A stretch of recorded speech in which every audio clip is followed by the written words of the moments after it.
Hello, everybody. Thanks for having us here. That was a high bar to set, but we're going to try and smash through it. Jim Louderback, GM of Discovery Digital Networks. Super psyched for this. This is the state of influencer marketing from Oprah to PewDiePie, and really excited to have all the way down there Jeanette Liang, who's the Executive Director of Global Digital Marketing at ADF, Estee Lauder. Good to have you here. Phil Ranta, Vice President of Talent Operations, full screen and pronunciation manual. What's going on, Phil? How are you? Rob Ciampa from Pixability, CMO Pixability. Rob, what's going on? And then Jack Vale from Jack Vale Films. So what I'm going to do first is just ask these guys 30 seconds, no longer, just real quick on what you do and what you're up to, and then we're going to jump right into it. And Jeanette, why don't you kick us off? Sure. I'm the Executive Director of Global Digital Marketing at the Designer, Fragrance, and Beauty Division at the Estee Lauder Companies. So I run global digital marketing that includes anywhere from e-commerce, mobile strategy, social, and influencer marketing. Cool. Phil? I'm the VP of Talent Operations at Fullscreen, the first media company for the connected generation. We run a multi-channel network that gets about 3.5 billion views monthly, and we represent awesome talent like Jack Vale over here. And I work in the operations department where I do everything that intersects talent that's done at scale, including sales campaigns and product. What's Pronunciation Manual? Pronunciation Manual is a channel that I run. Okay. It's got 230,000 subscribers. Check it out, youtube.com/pronunciation manual. So you run all that stuff, but you're also a creator. Yes, which is great. So you can look at it from both sides. Rob? Well, good morning. I'm with Pixability. We're a tech company. We've been working with brands and YouTube using technology for about 3.5 years. We've run about 1,000 YouTube campaigns, and it was interesting. Julian's slide talked about finding those influencers that really matter, and that's our specialty, and they do amazing things. Cool. And finally, Jack. I'm Jack Vale. I have a channel on YouTube called Jack Vale Films, and I'm obviously with Fullscreen. I have about a little over 1 million subscribers on YouTube and get, 7 or 8 million views per month. And it's comedy. It's all about comedy for me, pranks especially. I love doing pranks, and that's kind of what I'm known for, is family-friendly comedy for all ages. Nice. So look, let's kick it off, guys. And I'm sitting here now, but I will at one point in the not-too-distant future get up in the audience. And if you guys have questions, raise your hand, because I'll come over with the mic and ask you.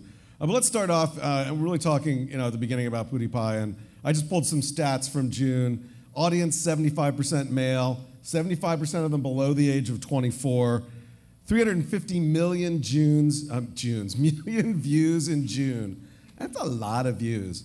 So let's start off. Rob, I'm going to start with you. Is he an influencer?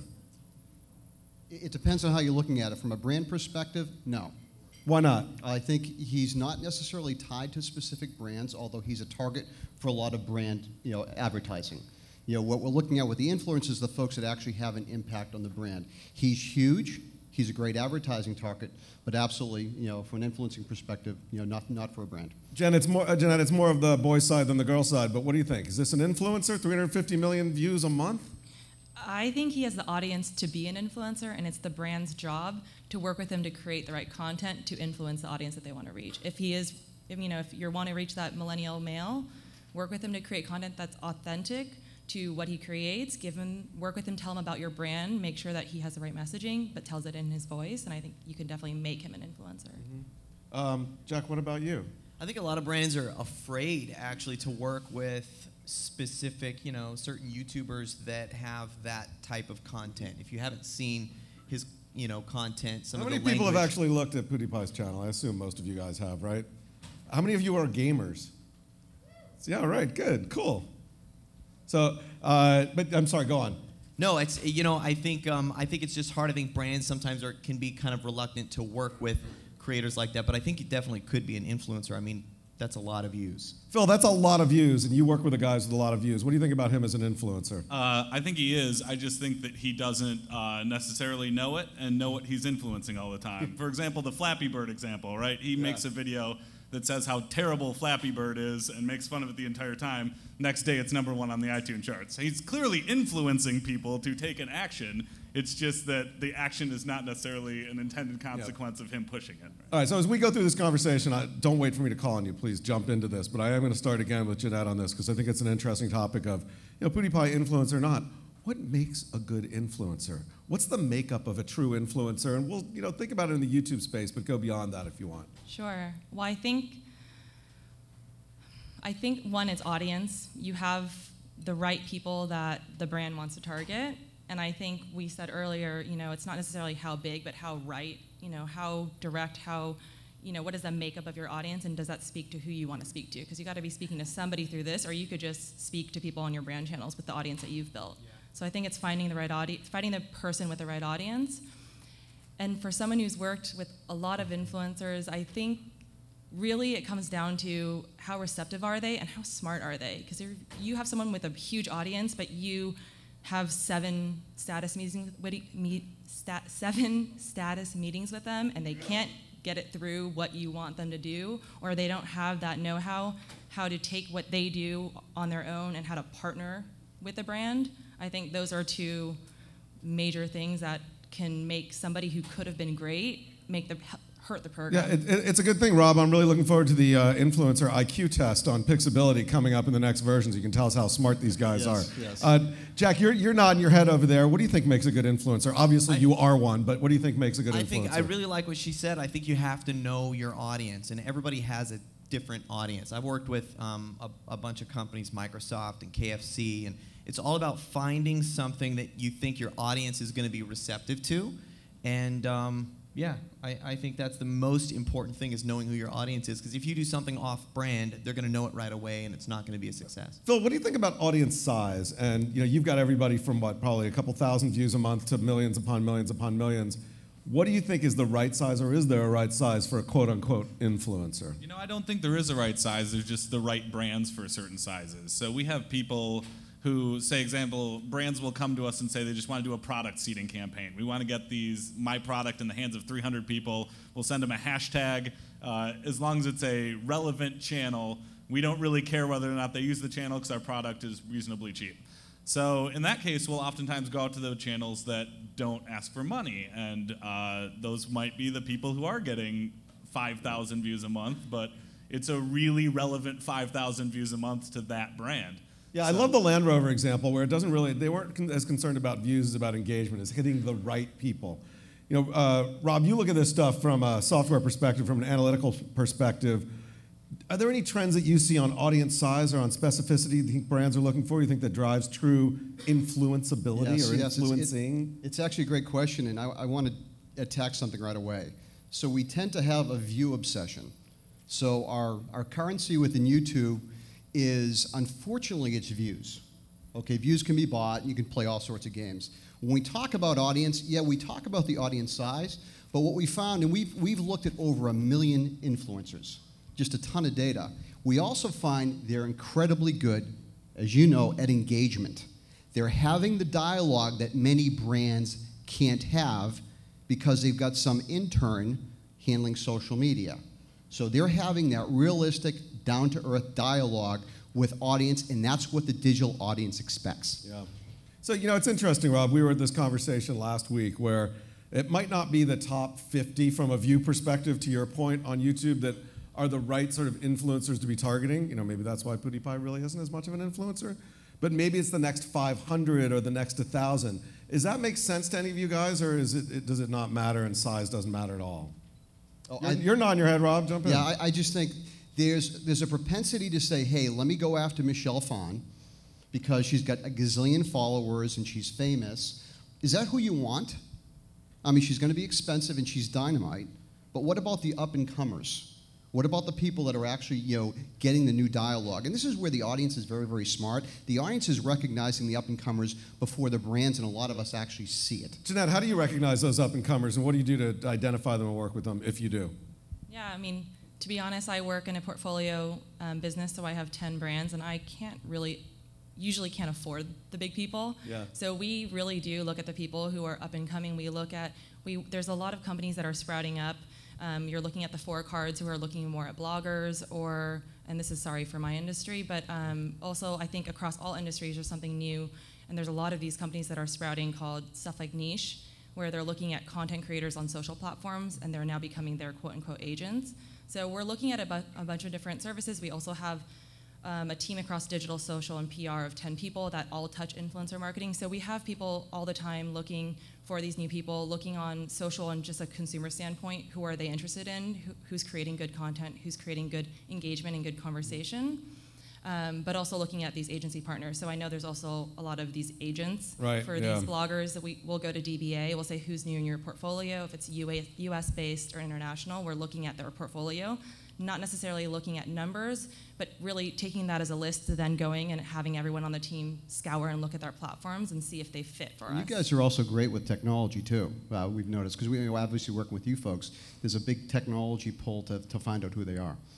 Yeah, Phil, what do you guys do? I mean, how do you identify who the influencers are in the big sort of roster of talent that you have, or how do you find new folks that are up and coming? I think it really helps that we're also a multi-channel network, so we've got an A&R team who's out there finding and signing, and that's generally a reasonably young batch of kids who are very social media savvy. They're the kind of people who are already on Reddit every day and who are already following the memes. They're memers themselves. A lot of them are creators themselves. They run in those circles. So we kind of organically come across the up-and-comers, and then they pass them up to the top saying, hey, check out this guy, they're really great. And that's how we've been able to get a lot of our multi-million subscriber people who started in our network when they were at 10,000 subscribers. Is that how you found Jack? Jack was already huge and great by the time we got him in, but thank God. So let's shift a little bit as to where influencers influence. You know, Jack, I really want to start with you because you are an influencer on YouTube. People love your stuff. You've got a great audience. Do you see your influence extending beyond YouTube? And if so, how do you do that? How do you curate that? How do you make that happen? Yeah, you know, first and foremost, I mean, YouTube has, and these multi-channel networks, especially Fullscreen, has created this really incredible platform where a lot of us can avoid going through the traditional audition process to get on TV and movies and stuff like that. So it's led to a lot of opportunities, just being able to do what I do.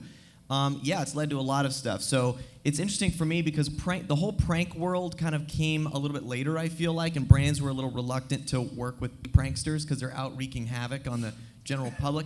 And my brand is so like candid camera, bloopers, and practical jokes. In fact, doing pranks on YouTube and being a part of Fullscreen has led to, like, I'm on TV now. I get, you know, a special guest on.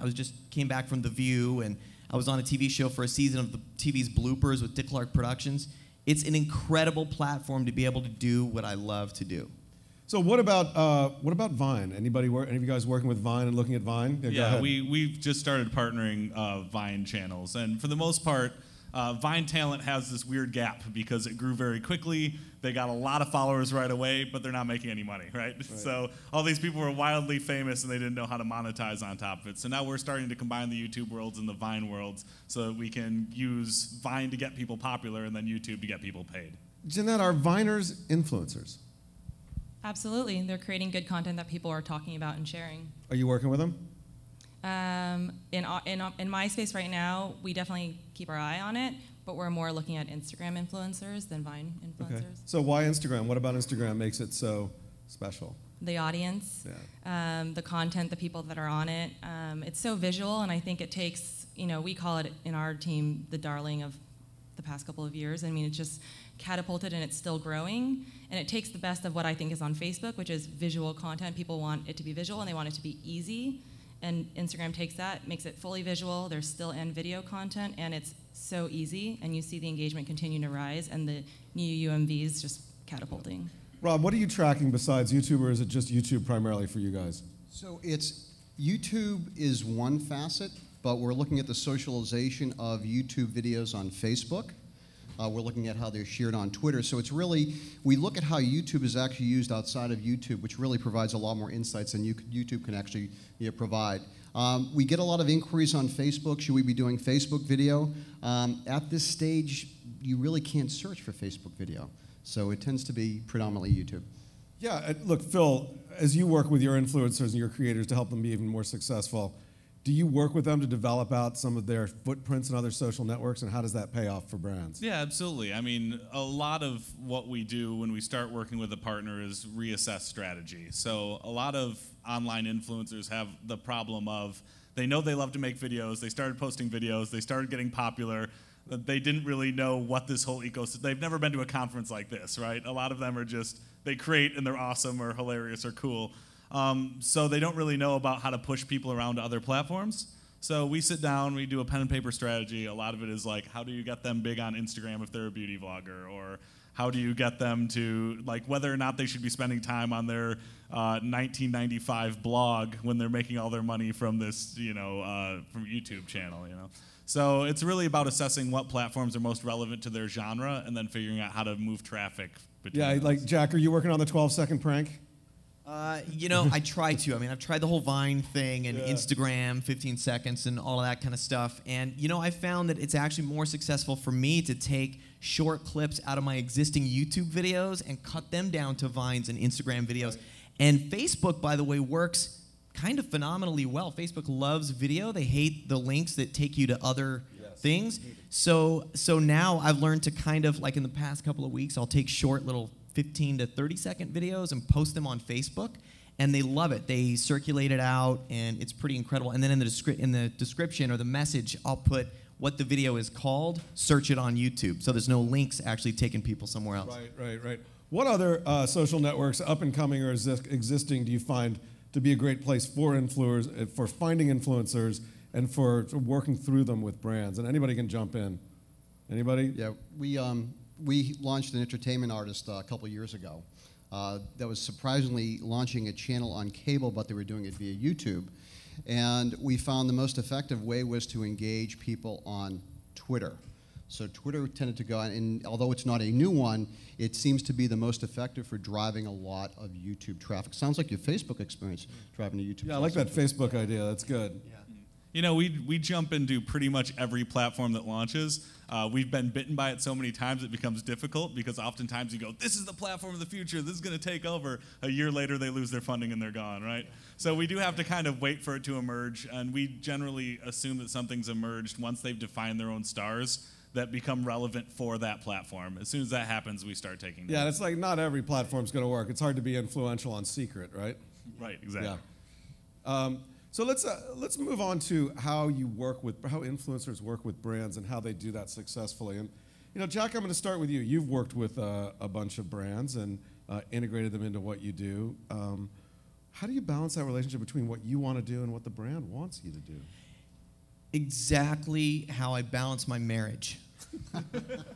It's all about give and take. The first couple of brand experiences were really kind of tough because I wanted to stay true to who I am, and I know what my audience wants and what they're going to hate. And it was kind of a challenge at first, getting to kind of explain to the brands, look, if you choose to do this, it's going to get half the views, And so I think it's all about give and take. You have to understand where the brand's coming from because you want to. Ultimately, they're paying you a lot of money to do this. You want to be able to push what they want to push, but do it in an organic way because ultimately I think the brands should want the most views that they can get, right? And so you have to kind of have that respect relationship. Jeanette, you're on the other side of it. You have a brand message. You want to work with an influencer and get that out. What happens when you hit those roadblocks? How do you manage it? Well, just to take a step back, so we really try, so I'll speak to one of my brands, it's DKNY Fragrances, and we have an ongoing influencer program called the DKNY Core Girls, and what we've done is we aren't looking for those one-off kind of pay-for-play placements because then you have an objective and then you have one moment to get your point across. So we like to have longer partnerships, so we have, let's say, a year-long partnership where there's a number of projects, and that way we can have a lot of it be, we can have a mix of it. We can have some of it nearly unbranded with a slight mention just to get that relationship and that partnership out there. There's going to be some content that's so authentic to the brand that again is very lightly branded, and then when we have a launch moment and we need that moment for them to spread a specific message or a specific call to action, that can be a little bit more targeted but still feel authentic because you've already built this partnership with them and their audience knows them. Yeah. So that's the way we like to work, and really one big thing that we really push in this specific DKNY Core Girl program is we have an objective, but we don't have a list of tactics. So we don't go into a partnership thinking we want them to do this, and this, because then you're kind of putting them in a box, and you're like, we want you to do this, and we can pretend like there's some room for negotiation, but there really isn't. So we always go into a program and a partnership with a top-line objective of we want to take their audience introduce them to the brand, and make sure that they are able to support this key moment in our fiscal. And then we kind of let the conversation be a very genuine brainstorm. Yeah, it's interesting to hear you say that, because we tend to model that out with our creators at Discovery Digital Networks as well, where just the drive-by shooting where a brand drops in and then drops out doesn't work as well as having our creators that have great communities around them introduce the brand and then have the brand be a real valuable member of that community. That I think we see that working best. Phil, you're nodding your head as well. Is that typically the way you guys work? We have a little bit of a different perspective because at Full Screen we work on the brand side and on the talent side. I'm a little biased because I work on the talent side, but I feel like the best integrations are always a collaboration, because a lot of brands come in saying, I'm hiring this person like I would hire an actor or like I would hire a writer. And they're not. They're hiring somebody who's got their own, it's like hiring an MTV, right? Like, they've already got their own thing going, and you can't just insert some random thing inside of it without disrupting the ecosystem. So you need to have the back and forth. The brand needs to realize that the creator's got to be an authentic creator and got to do something authentic to themselves, or it's not going to resonate with their audience. In the same way, the talent needs to recognize that they still have to sell widgets at the end of the day. What do you guys do to resolve conflicts? It's tough. It's really tough. It takes a lot of sitting down at the table and saying, this is what our talent's going to do and this is what they're not going to do. And sometimes we'll lose a brand deal over it. It'll happen. But we're never going to do anything at the expense of our talent doing something inauthentic, because as soon as you start doing that, you're going to start losing subscribers. You're not going to be worthwhile anymore. And we're not out to destroy careers that way. Rob, who's doing a good job out there of actually making brands come to life on YouTube through an influencer style platform? Well, we're viewing this slightly differently. This is nature versus nurture mentality for brands. Define that a little bit. So what we're talking about here is nurture, okay, where we actually have some influence and the brands are engaging some folks, and I think we'll talk a little while about the dark side of this whole thing, and there's plenty of stories to share there. But from the nature side, things are coming up organically. And people are making decisions on their own. Specifically, I have some data for you. We looked at one specific industry, and we looked at the brands. The brands had 3% of the views. And although I said views aren't a good measurement, sometimes they're a good proxy measurement. Brands had 3% of the views, and the independents had 97% of the views. They had the share of voice. They had control. So some of the influencers chose to cut their own path and grow up that way and make money that way. But others turned around and basically they decided to team up and maybe go with an MCM approach, et cetera. So it really varies by industry, and we're starting to tier specific influencers as well. Let's go to the dark side. I don't mind doing it now. Anybody mind going to the dark side? Let's do it. Nope. Horror story. Somebody give me a horror story. Didn't work. Oh my God. Well, we'll never do that again. I'll say one that I won't say the brand and I won't say the influencer. Yeah, you don't have to name names, but you can if you want to. Yeah, absolutely. So there was a brand that decided that they were going to launch a big 6-month campaign where they were going to start their own YouTube channel. And their way of making what I would consider to be really rough and kind of strange creative work was by hiring a bunch of the biggest YouTubers to host. And it didn't come with social promotion. So the YouTubers jumped in as the hosts of this thing, but they were so ashamed of it, but they wanted the money, that they didn't push to it. They specifically, if we talked to a couple of them, they're like, no, go look at that. Yeah. And so they got paid well because they're influencers, but naturally a lot of these videos that had huge influencers were getting 300, 500 views a video, and they were paying a lot of money for those videos. So it's just another example of how they were treating people like actors and writers, and they weren't treating them like creatives. Right. Okay, Jeanette, you must have a horror story. You don't want to share it. I can tell. I've seen that look before. I got one. How about you? Go ahead. From a creator standpoint, one of my first branding deals was I didn't know how to really do a good, authentic branding deal so that it made sense to my audience. And so I thought it would be funny to take the brand's name and insert it throughout the whole video as kind of a nonsense thing. I do this series on YouTube called Nonsense, and I don't make any sense at all. People have a hard time scratching their head trying to figure out what I'm saying, and I leave them in the dark. And it's a really, really funny series. But I did it for this brand, but you didn't know until the very end of the video that it was a branded video, because you figured out the word I said throughout the whole video was the name of the company. Well, the audience felt like they got ripped off. Yeah. Ultimately, they felt like, oh. So it was a funny video, but at the end, once they figured out, oh, he's trying to push us to this cell phone thing, it was a horrible experience. So I learned from that moment on to make sure that you're authentic up front with your audience and they know what you're doing. Because ultimately, your fans are going to want to help you and watch the video. Rob, go ahead. Yeah, so you know when there's money involved, ugly things are going to happen. Yeah, I've been to Vegas. So we had, I got approached by a beauty publication, and we do a lot of work in the beauty industry, which is the cutting edge of YouTube. Look at the influencers on beauty. Beauty is phenomenal. So the publication had a brand, so there was an influencer up and coming, relatively small, that had gone to the brand and said, you know what? I want bling from you guys and all sorts of free stuff for the next year. In addition, I want $10,000 a month, and I will turn around and I will do videos for you. And so the brand was like, geez, what do we do? And ultimately, our response was, well, first of all, don't engage them. And secondly, the digital audience is smart. It's self-selecting. And people like this will self-select and end up getting railroaded outside. Yeah, I'm going to get up. And so if anybody has any questions they want to jump in, please do. But I will tell you an example as well. This is from the early days of Revision 3 before it was Discovery. And it's an example of how you want to make sure your salespeople are selling the right thing into. They sold IBM into Dignation, one of our early shows. And unfortunately, they never showed IBM Dignation. And when the guys on Dignation started swearing, IBM got really upset. I think they used the penis word, and they pulled everything. So there's got to be a match between what the show is and what the client wants as well. Any questions out here? Anybody? All right, we're going to... Nope? All right, we'll keep on going. Give me a positive story. Tell me about a real success that perhaps was a little bit surprising. Jeanette? Success? Surprising success? Let's see. Well, right now we're in the middle of launching a program that goes August 19th. And without giving too much away, I mean, it's a campaign all about New York City. And we have a very global audience, so it's hard to make everyone around the world care about New York City, but they do, but not necessarily everyone can tell a story. So it's a social-driven program, so we are centering it around images. And we sought out to, find some influencers who can populate kind of our digital hub with beautiful images of New York City. And we ended up being able to partner with @New York City Instagram, which is, as you can tell, very relevant.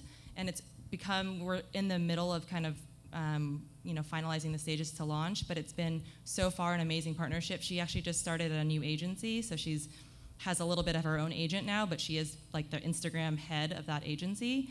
But she's still kind of running @New York City, and it's been really, really nice. It's been nice because it's the perfect fit. We're looking for someone who can tell the story of New York City through images, and she has 1.2 million fans on Instagram, so she has a built-in audience. It is very global.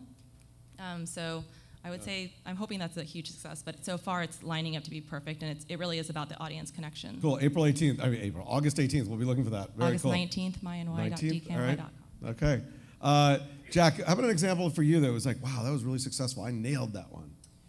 I partnered with the Colon Cancer Alliance, which meant that I got to become a doctor for real patients coming out of anesthesia and mess with them. Wow. Be glad you weren't one of the patients. How do you know I wasn't? I wouldn't know. That's pretty wild. It worked, and I came. It was great. Everybody had a great sense of humor about it. It was a huge success. It was great for the Colon Cancer Awareness Month, which was a few months back, and yeah, it was pretty incredible. I came in and with an X-ray, a fake X-ray, and just let them know, hey, listen, you're free. That's the good news. However, we did find something, and I'd hold up an X-ray, and there was a little Hot Wheel or an iPhone.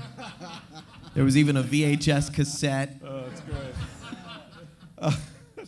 Phil, how are you measuring success when you guys work with brands or when, on the other side of the business, your brand partners, when they're working with these influencers, how are they measuring success? And we saw here views aren't the most important thing to some people. What are those success metrics? I mean, it depends based on the branded campaign, but a lot of it has to do with engagement to whatever their call to action is. So YouTube does have pretty good tracking metrics when it comes to pushing at least out from annotations, and naturally there's link shorteners that make tracking from description box pushes pretty clear.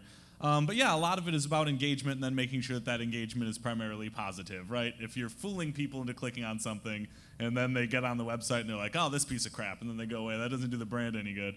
So, you know, a lot of it, like, we do a lot of stuff with movie studios, and a lot of it is pushing to watch their trailer. So if they push and watch their trailer, we call that a win. But if they push, watch the trailer, and comment, we call that a double win. If they push, watch the trailer, comment, and then they push it out from their social, that's when we can really brag and say, check out what we did. That's awesome. That's the holy grail. Jeanette, you're shaking your head. You're going like this, like you agree with that as well. Any other metrics, anything that works for you guys? Really, it's just views and engagements and pushing them to the right call to action. And usually it's part of a bigger plan. Influencer and that drive to call to action is never our main kind of pinnacle of our plan. It's usually laddering up from many influencers and on social push and a media buy, et cetera. So. Yep, Rob? So when you do things right, organic happens. And organic's a big deal. So we recently did a phenomenal campaign for Puma, and they were just a great brand to work with. And you think, okay, you're doing all this targeting and everything else, but what happened is the organic traffic, started going through the roof. They had their most successful videos ever. And when organic is happening, you're getting the engagement, you're getting the audience. And what's really important for those of you folks looking at campaigns, and especially if we look at the digital world, and my bias is YouTube, in your digital world, you run a campaign and things sort of end up where you started once the campaign's over. If you do a YouTube campaign right, you're going to run the campaign, you're going to get some subscribers, and all of a sudden, you've just increased your base. And they start doing organic things. So the true success is organic. Jack, what about from your side? You're nodding your head yes. Yeah, I completely agree with that 100%. You have people out like buying views, and you have all this weird stuff out there, and none of it really truly works. I mean, it really doesn't work. It changes the numbers, but nothing really adds up because the comments are different, and the organic thing is so incredibly important. Last November, I think, I shot a video called Social Media Experiment. It resonated with everybody because all I did was stalk people online and found them in person and approached them and said, hey, Jerry. And he turned and looked, and he spent the next half hour trying to figure out how he knows me, and I convinced him I was psychic, And everybody related to it because of the whole social media privacy setting thing. So everybody was freaking out, changing their settings and all this. And that created kind of that organic thing because it hit all the news media and everybody was talking about it for months, You bring up an issue that I think is important, and I just want to throw it out here. About views particularly. I mean, I see a lot of this on YouTube where I'll see a video with 1 million views or 500,000 views and 3 comments and 2 likes. That's a problem, right? Yes, absolutely. I mean, you can run a video as an ad now, and that counts as a view. And it's not. That's why views and even subscribers, we don't care that much about. I mean, we've seen people with 200,000 subscribers who are performing much better than people with 2 million subscribers. Like, all we care about is the views that they're getting on their newest videos, make sure those are organic, and then what kind of engagement they're getting. And the engagement that comes in. I think about the influencer marketing and how effective it is, and we all know it's effective. When it works, it really works. Is traditional advertising going to disappear and be replaced by this, or are the two going to live together forever? Will one become more dominant over time? Put your thinking caps on and think about the future. Anybody want to tackle that? What do you mean by traditional? Well, pre-rolls, and I think about television and DVR ads. I think about banners. I think about ad-served videos. That's kind of how I define the more traditional advertising. Okay, the traditional digital, because we look at traditional as the TV world as well. And what people forget is that the television audience, I hate to say this, everybody looks like they're relatively young, but it's an older demographic, and they're not necessarily making brand-changing decisions. So the new world definitely matters. The question is, what role does the old world play? It depends. We've seen a lot of integrated campaigns that go very well, but it's important to understand the digital audience expects a different experience that's digital, and not necessarily. And it should align with the traditional media approach, but it's not necessarily the same thing. Jeanette, jump in. In my world, traditional will never die. In beauty and luxury, it will never die. We'll always have TV advertisements. But what we've done, especially in the past 3 years, is yes, we use those assets as our main campaign creative, but we almost always are employing 2 additional strategies. So one is creating influencer content to help as our distribution strategy and to create additional content. But also along with those TV campaigns, we're bringing in a crew and we're creating several pieces of digital content that continues to tell that story. So potentially you reach them on, on broadcast, and then you come onto our own brand channels or YouTube or whatnot, or with our influencers, and you're seeing a series of connected content that tells that story in a deeper way. Yeah? I mean, it's tough. I'm having problems thinking of any advertising that has ever died, right? We still hear radio ads. They still exist. It's just a matter of media dying, right? Like, as print starts going away, that kind of advertising will die with it. Media never dies either. I mean, print's never going to die. Print's never going to die I mean, fully. radio That's hasn't true. died. It just might evolve, It just right? changes, Print might exactly. might become digital, or TV might become more digital. We Those still two do might smoke change. signals, don't you? Yeah, exactly. Smoke signal advertising. It'll do great. But yeah, I mean, I think they'll still be, as long as there is a end user who is absorbing something in a meaningful way, there will always be advertising put against it. You know what I think is really, really cool is what you said is I think true. I think that both dynamics are going to live together. I really do. Because people are going to watch TV and people are going to choose, but they get to choose what they want to watch on the internet, right? And that's the cool thing about that is when you choose to click on something and you're watching it, it's almost, I think, more effective than being forced to watch a commercial on a TV show, on your favorite TV show. Does that make sense? Because you're choosing to watch it, so you're absorbing the information. Yeah, I agree. And I want to segue just a little bit and indulge me a minute because it's a little bit different from some of the stuff we've been talking about. But I'm really interested in the jump from the YouTube influencer to television. You said you've done some television. I was struck by Joe Penn and Mystery Guitar Man doing a science series for Fox coming up that was announced yesterday. Do you see the influencers that have primarily been built in a digital world transitioning to a traditional television or other environment and continuing to drive forward influence that way? For now, yeah. I mean, For now. Yes, for now. But there's still more money in TV as a talent, right? Like, if you get a TV show, but unless you're PewDiePie, right? PewDiePie is making so much more money on the internet than you'd ever make on TV. But, like, for example, we work with the Fine Brothers, and they're doing their React series on Nickelodeon now. They're doing wonderfully on YouTube, like, mind-blowingly well. But still, they're going to take that Nickelodeon show because they're going to reach new audience, they're going to get to do what they love, and they're going to get a regular paycheck that's not so dependent on how many views did I get on this video, that's how much I'm getting paid. They're just going to get paid, which is still attractive. But you know, as more audience share starts moving over to digital platforms or TV starts becoming more digital, you'll see that. Jeanette? Yeah, and we're looking at creating campaigns in the coming year or two, which we're pulling from our existing influencers that we've used as digital influencers and potentially having them be featured in TV campaigns. So that's attractive to us because we know they have the reach. So when our campaign goes out, we already have a built-in audience because they'll talk about what they're doing. Rob, have you seen it happen the other way? Have you seen it with your data, TV influencers, traditional influencers, becoming influencers on YouTube? Very little, actually. Why do you think that is? It's, I think it goes back to that demographic. And we've cut the data. I mean, we've got just so much information on this. And we've tried to analyze this, and we see a very, very sharp demographic split. I think for those who transition, everybody can poo-poo TV and everything else, but a lot of YouTubers, if they have a chance to get on TV, they're going to go for it. It's still the holy grail. Sure. Yeah. Jack, what do you think about your experience? Would you rather be a TV star or a YouTube star? Or you can say both. You're if 100% you want. right, too. Yeah, I would like to do both, to be honest. I mean, there's something to be said about what I do on YouTube. It's incredible. You get to be creator, producer. You have control over the whole situation. And the other side of it is you're right about the holy grail being TV. I mean, everybody kind of wants to transition over there, and it's pretty cool to get the IMDb credits and all that kind of stuff and checks when you don't expect it to come in the mail. And it's like putting all your eggs, in multiple baskets, like an Easter egg hunt. Yeah, who doesn't like unexpected checks? That's right. We have about 5 minutes left, and I do want to open it up to questions. Over here, good. Hopefully it's just not the MC asking questions.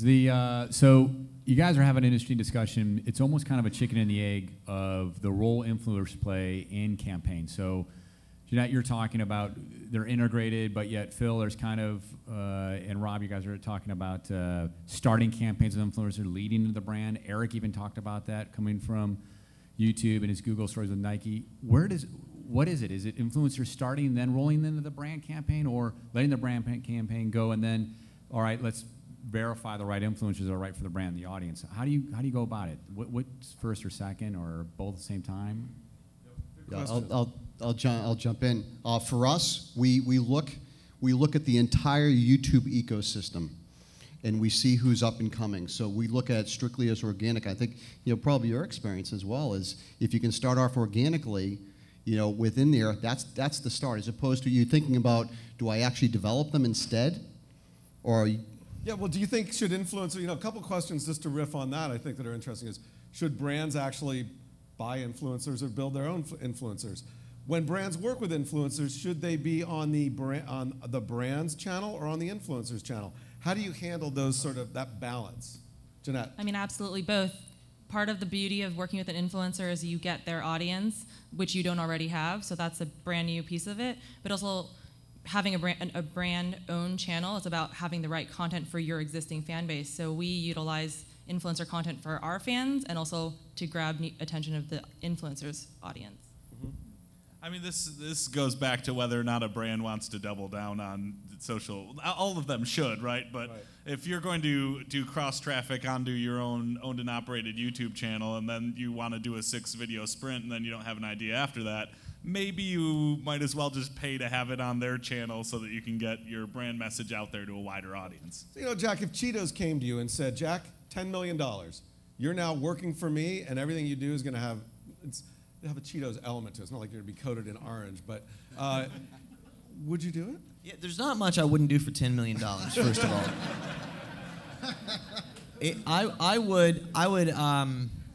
I would do pretty much anything. I think that I'm still thinking about that figure. That's a well, that's we got a a price lot of floor money. here. How about $5 million? Yeah. Other questions out here in the audience? Yeah, right here.